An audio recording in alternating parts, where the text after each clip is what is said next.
उसे मुंह से पकड़े हुए ही नीचे धकेला, पर देवेन ने आकर उसे संभाल लिया।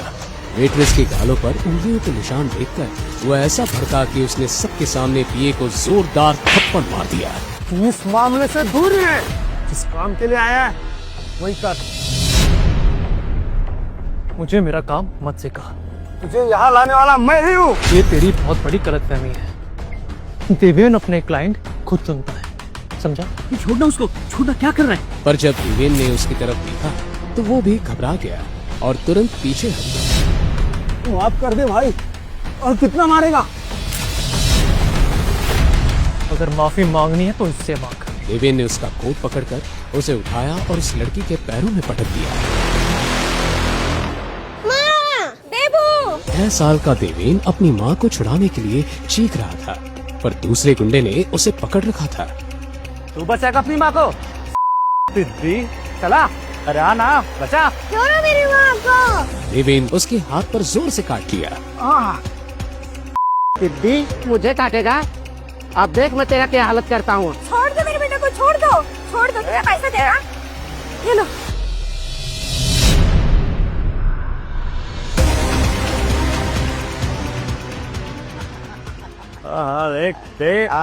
अपना तो हो गया यार। जहाँ मीरा अपने बेटे को गले लगाए संभाल रही थी, चोट लगने के बावजूद देवेन गुस्से में उन गुंडों को घूर रहा था। बे, घूर कर रहा है बे? मारेगा? चल मार, अरे मार। छोड़ना यार, अपना पैसा तो मिल गया ना। वैसे भी जिसका बाप सड़क पे छोड़ के चला जाए, उसके दिल में तो गुस्सा भरा ही रहेगा। आपका नाम सुन देवेन की मुट्ठियां गुस्से से भींच गई।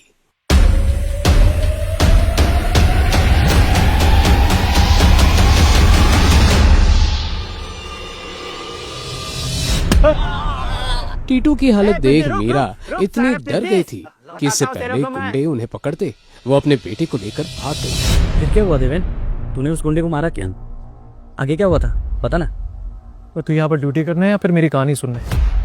अगर वो मिनिस्टर के पे ने तुझे देख लिया ना तो तेरे पैसे काट लेगा, समझा? ये सुनकर देवेन का साथी मुंह बना के चुप हो गया। वहीं देवेन अभी भी 15 साल पहले हुए उस हादसे के बारे में सोच रहा था। देवेन और मीरा को लगा था वो गुंडे अब उन्हें छोड़ेंगे नहीं, पर उस दिन के बाद वो जैसे अचानक कहीं गायब हो गए थे।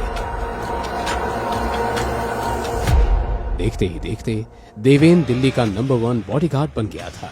देश की सबसे बड़ी सिक्योरिटी एजेंसी ने खुद उसे अप्रोच किया था। देवेन आज इतना स्ट्रांग था कि शहर के सारे हाई प्रोफाइल लोग उसी की सिक्योरिटी चाहते थे। मिनिस्टर्स और सेलिब्रिटीज से लेकर बड़े बड़े बिजनेसमैन देवेन को ही अपना बॉडीगार्ड बनाना चाहते थे। आज भी वो एक मिनिस्टर की सिक्योरिटी के लिए एक होटल में आया हुआ था।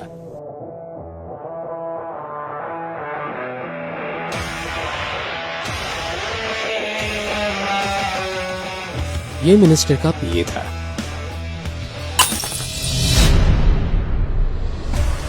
सिर्फ पानी का ग्लास गिरने की वजह से वो एक वेट्रेस पर चिल्ला रहा था।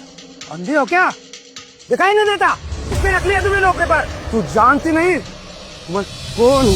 ये ने उसे मुंह से पकड़े हुए ही नीचे धकेला, पर देवेन ने आकर उसे संभाल लिया।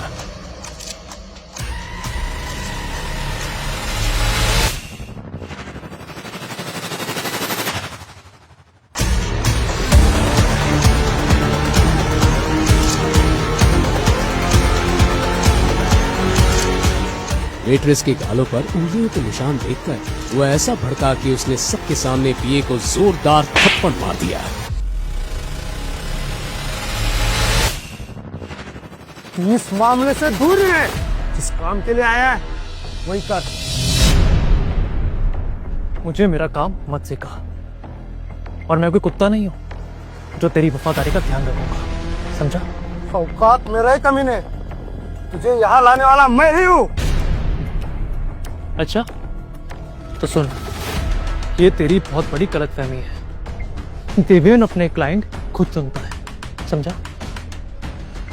छोड़ना उसको, छोड़ना, क्या कर रहा है? पर जब देवेन ने उसकी तरफ देखा तो वो भी घबरा गया और तुरंत पीछे हट गया। माफ कर दे भाई, और कितना मारेगा?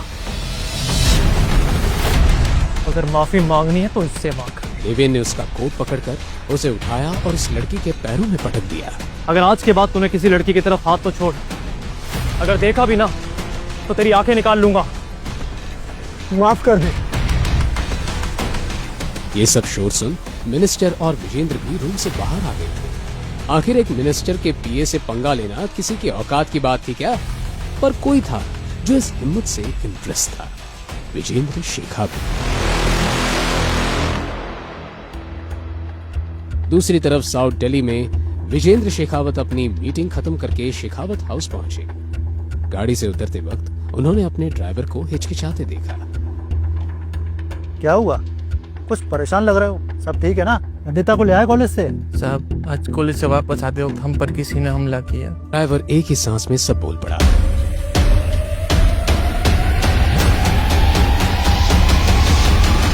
नैनीता भी ठीक है, पर उनकी सुरक्षा के लिए हमें किसी बॉडीगार्ड को ढूंढना होगा।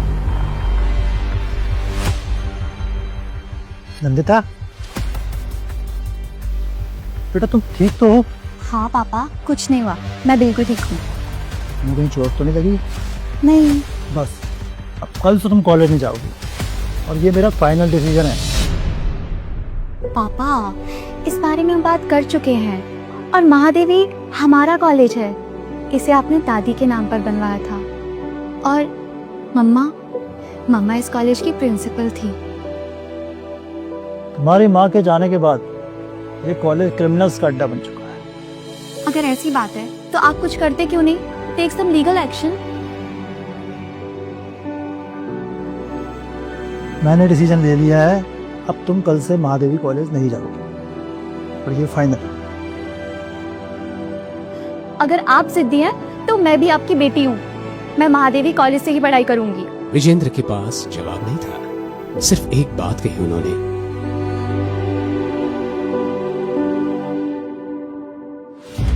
अगली शाम विजेंद्र अपने खास आदमी रशिक के साथ देवेन के फ्लैट पहुंचे।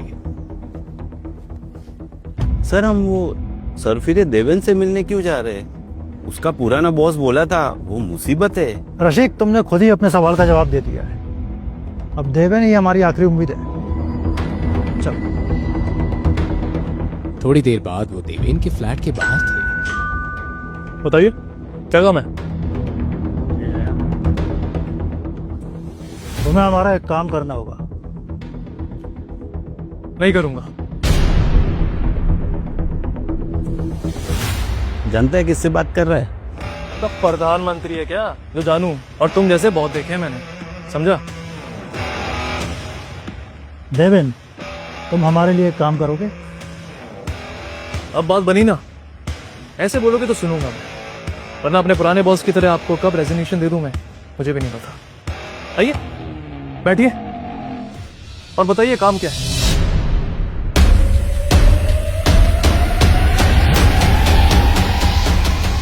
मुझे तुम्हें अपनी बेटी नंदिनी के बॉडीगार्ड के लिए हायर करना है। लेकिन एक कॉलेज स्टूडेंट को बॉडीगार्ड की क्या जरूरत है? कॉलेज आने के बाद तुम्हें सब समझ में आ जाएगा, लेकिन एक शर्त है। मेरी बेटी नंदिनी को इस बारे में कुछ भी पता नहीं चलना चाहिए। तुम्हें अंडर कवर रहकर काम करना होगा। विजेंद्र जी, मैं अपने तरीके से और अपनी शर्तों पे काम करता हूँ। अगर आपको कोई शर्त रखनी है तो आप किसी और को हायर कर सकते हैं। You can go. शर्त नहीं, रिक्वेस्ट समझ लो। और मैं तुम्हें तुम्हारी मुंह मांगी सैलरी देने के लिए भी तैयार हूँ। ठीक है, लेकिन मेरी एक शर्त है, ये रसीक मेरे काम में इंटरफेयर नहीं करेगा, और मैं महीने के 10 लाख लूंगा। सर, ये पागल हो गया है। चलिए हम चलते। रशिक गुस्से में था, पर विजेंद्र ने उसे रोका। मंजूर है। कल सुबह 9 बजे ऑफिस आकर मेरी सेक्रेटरी राधिका से मिल लेना। पेपर वर्क रेडी रहे। क्या बात है? विजेंद्र शेखावत, मुबारक हो। देवेन ने तुरंत अपनी रिसर्च शुरू कर दी। महादेवी कॉलेज का पूरा कच्चा चिट्ठा निकाल दिया, पर जैसे जैसे पढ़ता गया उसकी आंखें शौक में बड़ी होती गई। वहीं दूसरी तरफ महादेवी गर्ल्स कॉलेज की छत पर कुछ लड़के उस लड़की को घेर कर खड़े थे। महादेवी कॉलेज की छत जहां किसी को जाने की इजाजत नहीं थी। मेरे साथ ऐसा मत करो, मुझे जाने दो। अरे मैंने तेरे साथ अभी तक किया भी क्या है? मुझे हाथ भी नहीं लगाया। मैं नीचे कूद के जाने दूंगी। अरे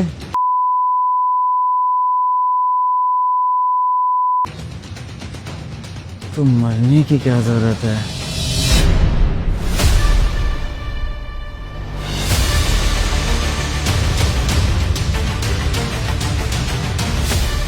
पर हर बार की तरह इस बार भी उस लड़की की चीख किसी ही ने नहीं सुनी। अगली सुबह वो शेखावत कॉर्पोरेशन नाम की बिल्डिंग में कॉन्फिडेंटली एंटर हुआ। अब देवेन विजेंद्र के केबिन के पास पहुंचा। एक लड़की ने उसे रोका। मिस्टर देवेन,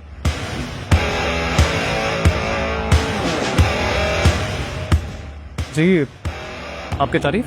मेरी छोड़ो, तुम्हारी फाइल में रखी फोटो तुम्हारे हैंडसम चेहरे को सही से बयां नहीं कर पा रही थी। लगता है आज मेरी मीटिंग आपके साथ है। जी बिल्कुल, और आपने मुझे पूरा 1 घंटा वेट करवाया है। एक्चुअली मुझे लड़कियों को इंतजार कराना बिल्कुल भी पसंद नहीं है। हमें यहाँ पर आई गए हूँ तो क्यों ना हम आगे की बात कर लें? लगता है आपको काम की बहुत जल्दी है। इतनी बड़ी कंपनी में किसी लड़की का ऐसे खुलेआम फ्लर्ट करना देवेन को थोड़ा हैरान जरूर कर गया। ऑब्वियसली मैं नहीं चाहता कि आप जैसी खूबसूरत लड़की का टाइम वेस्ट हो। ये सुन के राधिका थोड़ा फ्लैटर हो गई और अपने डेस्क पर चली गई। वैसे मैं तुम्हारी ही फाइल पढ़ रही थी। बहुत बड़े और इम्पॉसिबल मिशन को तुमने सक्सेसफुली हैंडल किया है। इम्प्रेसिव। पर एक बात समझ नहीं आई, तुम्हारे डॉक्यूमेंट्स में तुम्हारा नाम देवेन मीरा लिखा है। ऐसे क्यों? आमतौर पे तो लोग सरनेम या फादर का नाम लिखते हैं।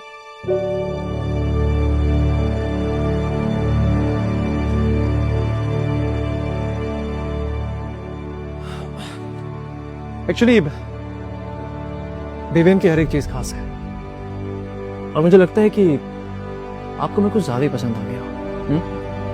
अब खास हो तो पसंद आओगे ही। रियली? वैसे मेरे नाम के अलावा अगर कुछ और क्वेश्चन है तो पूछ सकती हैं। संभाल कर देवेन जी, अपने क्लाइंट के सेक्रेटरी के साथ फ्लर्ट करना भारी पड़ सकता है। आपने मेरी फाइल देखी है ना? देवेन को हल्के काम वैसे भी पसंद नहीं आते। मैंने तुम्हारी फाइल देख ली, अब तुम अपने काम की फाइल देखो। इतना कहकर राधिका ने हंसकर एक फाइल देवेन के सामने रखी। इसमें सारी डिटेल्स है, नंदिता का फोटो और तुम्हारा एडमिशन लेटर भी। अच्छे से पढ़ लो। ठीक है, मैं चलता हूँ अभी, लेकिन आप ध्यान रखिएगा कि टाइम पर मेरे अकाउंट में मेरे पैसे आ जाने चाहिए।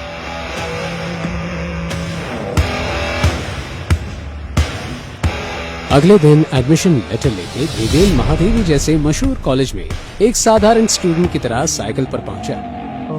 सर ये बता सकते हैं आप कहाँ पर? भैया नया है लगता है, इस कॉलेज में टिकना है तो संभल के रहियो।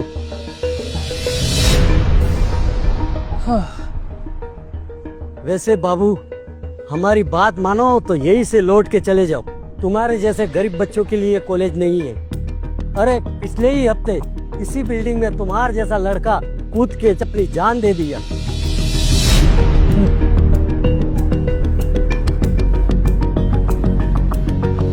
देवेन चुपचाप अंदर चला गया और अंदर उसे वही मिला जिसका उसे अंदाजा था। कोई डिसिप्लिन नाम की चीज ही नहीं थी।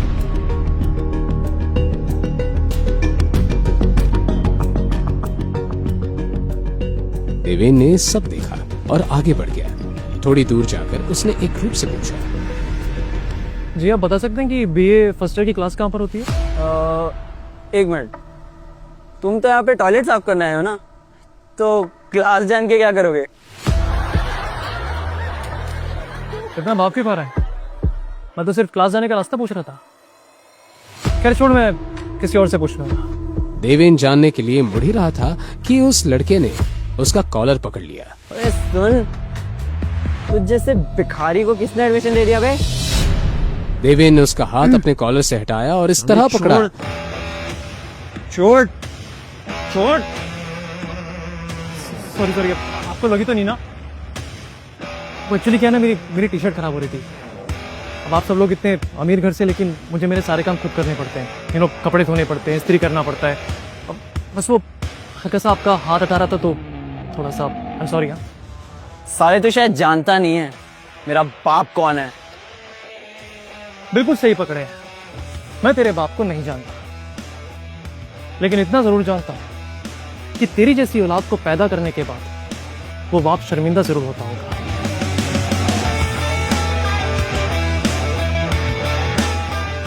बाहर देवेन जिस क्लास के बारे में पूछ रहा था, उस क्लास के अंदर जाने जैसा कुछ नहीं था। आधी से ज्यादा बेंचेस खाली थी और जो कुछ स्टूडेंट्स थे वो भी ऐसे बैठे थे जैसे किसी गार्डन में हो। सुप्रभात। अस्थाना की हिंदी सुनते ही सबने मुंह बना लिया। उसे शुद्ध हिंदी में बोलने का शौक था। तो आप सभी विचार कर रहे होंगे कि मैं यहाँ क्यों आया, है ना? तो मैं आप लोगों को एक विशेष विद्यार्थी से मिलाना चाहता हूं। हाँ? पुत्र देवेन, आओ पुत्र, आओ आओ। देवेन, तो कौन हमारे नवीन छात्रवृत्ति विद्यार्थी देवेन के साथ अपना स्थल साझा करना चाहेगा? हाँ? नंदिता। हाँ? जाओ जाओ जाओ, बैठो बैठो नंदिता के साथ। अपना नाम सुनते नंदिता का मुंह बन गया। विद्यार्थियों, सीखते रहो। हाँ, गुड मॉर्निंग मिस शेखावत। एक मिनट, प्रिंसिपल अस्थाना ने तो सिर्फ मेरा नाम बताया था, तुम्हें मेरा सरनेम कैसे पता? सरनेम? हाँ, एक्चुअली मिस शेखावत नाम, सरनेम। हाँ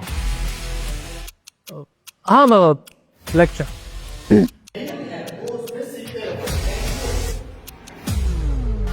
एक्सक्यूज मी। क्लास खत्म होते ही देवेन Yeah, ने एक sure. बार फिर नंदिता से बात करने की कोशिश की, पर तभी पीछे से एक आवाज आई। अरे तुम नैंडी, ये तो वही है जिसके बारे में मैंने तुम्हें बताया था।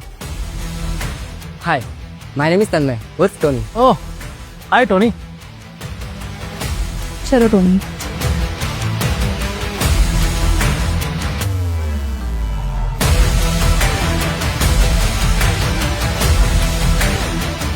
हाय। ओह, हेलो। अब तो क्लास भी खत्म हो गई, हाथ मिला सकते हैं? कि वही है ना जिसका वायलेंट बिहेवियर कॉलेज का हॉट टॉपिक बना हुआ है, तुम लोगों का violent hero. Sorry miss Shekhawat, पर जिसे आप गुंडागर्दी कह रहे हैं दरअसल वो एक सेल्फ डिफेंस है। एंड बाय द वे, वो लड़के मिलके मेरी रैगिंग कर रहे थे, पर आप चाहते कि मैं चुपचाप खड़ा रहता? हाँ, ऐसी मारपीट करने के बजाय अगर तुमने कंप्लेन की होती तो ज्यादा हेल्पफुल होता। उसकी मासूम बातें सुनकर देवेन के चेहरे पर हंसी आ गई, पर उसे बेकार मुस्कुराता देख नंदिता का गुस्सा बढ़ गया। वो टमटमाते हुए वहां से चली गई। कहकर टोनी भी उसके पीछे चला गया।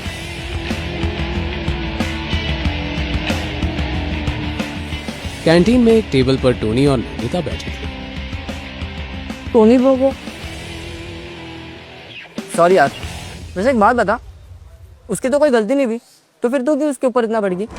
जो भी हो पीनट, पर ऐसे मारा मारी करना इज नॉट कूल। और सुना नहीं तूने, violence is not the answer.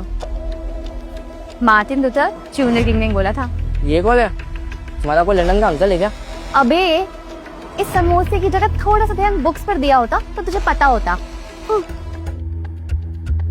इस वक्त नंदिता किसी को ढूंढ रही थी। नंदिता ने इस बात को ज्यादा इम्पोर्टेंस नहीं दी। किसे ढूंढ रही है? रीना को। आज वो कॉलेज भी नहीं आई। उसके पास मेरे नोट्स हैं, उसने कहा था आज देगी, पर पता नहीं कहाँ रह गई लड़की। हाँ, तो तू कल भी ले सकती है ना, जो हॉस्टल रूम से। इतना परेशान होने की क्या जरूरत है? वैसे पीनट, तुझे देवेन से ज्यादा इम्प्रेस होने की जरूरत नहीं है। उस जैसे गुंडे से जितना दूर रहा जाए उतना बेहतर है। हाय मिस शेखावत, मैंने सुना कि आप मुझे याद किए। मुझे किसी पागल कुत्ते ने काटा है तो तुम जैसी मुसीबत को याद करूंगी? यू आर राइट, एक्चुअली आपको मुसीबत को याद करने की कोई जरूरत नहीं, क्योंकि आप तो वैसे भी एक परी बनाई आपस हुई है। नंदिता, नंदिता जल्दी चल, रोके और उसकी गैंग प्रिया और निशांत को छेड़ रहे हैं। व्हाट? ये रॉकी अपनी हरकतों से बात नहीं आएगा। चल पीनट। तू नहीं आएगा? बाबा, मुझे इसे पंगे लेने का कोई शौक है। बोल जा। इसे बस हीरोगिरी दिखाने का शौक है, किसी की हेल्प करने का नहीं।